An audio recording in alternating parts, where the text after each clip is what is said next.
د شهیدانو او معلولینو چارو وزارت په تیرو 5 میاشتو کې تر دې دمه 10 میلیارډ او 409 میلیونه افغانۍ یتیمانو، مالیت لرونکو وګړو او کونډو ته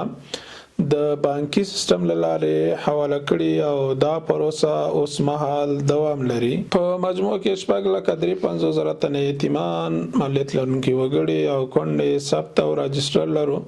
چې په دې کې د تیرې ادارې د وژل شوو عسکرو او منصوبینو د یتیمانو، معلولینو، کونډو تعداد او ارقام 1,02,000 تنه شاوخوا کېږي چې اوس مهال ټولو یتیمانو، معلولینو، کونډو ته د دوم دور د مساعدتونو ماهانو لړۍ د مرکز په شمول په ټول هیواد کې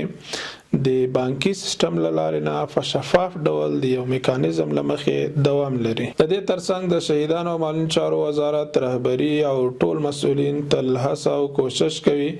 چې د وزارت ته تخصیص شوی بودیجه په شفاف ډول د طرحې سره سم په مستحقو یتیمانو، معلولینو او کونډو باندې د بانکي سیستم له لارې توزیع کړي